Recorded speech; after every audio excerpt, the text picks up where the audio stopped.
What is this gin stuff anyways?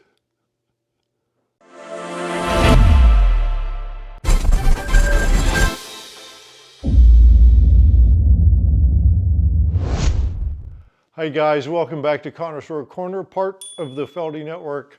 I'm your host, Marty Feldman. We're gonna go back to the roots. What is the history of gin? So the history of gin really goes kind of back to the Middle Ages, so to speak. It comes from something called Genever, which was sort of intended as a medicinal tonic. So in the 17th century, the English soldiers were in Europe and they discovered this Genever. They kind of brought it back to England. The rest is kind of history. It sort of led to something referred to as the gin craze in England, and that's really where it kind of got its popularity. So then in the 19th century, as this became more popular and all the distillers started kind of playing around with Genever and gin, essentially, that is the time that the London Dry style of gin came to be known, or came to be common. And this was known by its very crisp, clean style, and was also, at this time is when they started using it in cocktail recipes, in cocktails. From there, that's really how gin evolved and became a very common item in kind of the lexicon of cocktails and the bar world. So how is gin made? Essentially, there's four basic steps to it. So you're starting with a base spirit. That spirit is typically made from grains, barley, corn, or rye. Those are kind of the typical choices in that regard. And then again, four steps from there. So you have the base spirit, and the first thing you're going to do is what's called maceration, and that's where you use the gin botanicals to essentially give gin its flavor.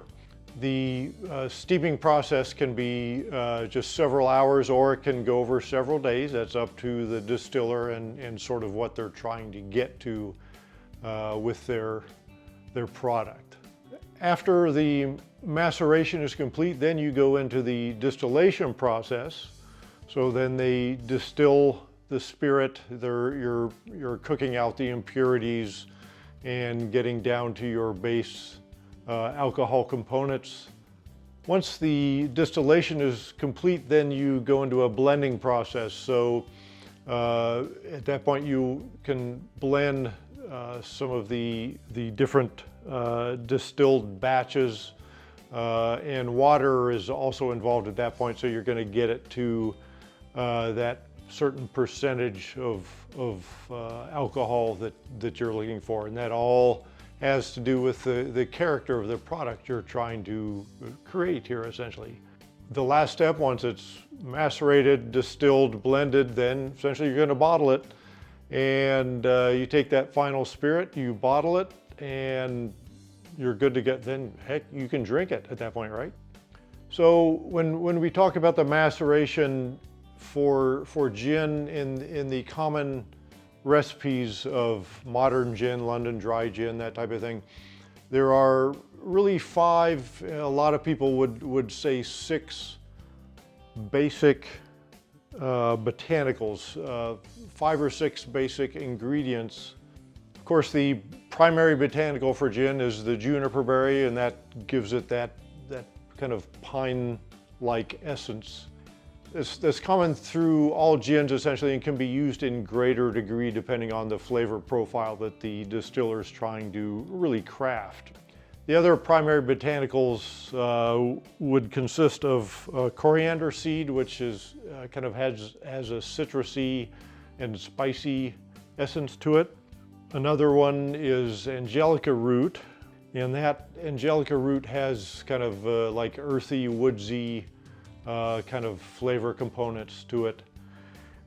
The other sort of root is orris root, and orris root is kind of a little sweet, little floral, kind of the distillers think of it as sort of a stabilizing component to kind of bring everything together in the sort of the flavor profile of a gin.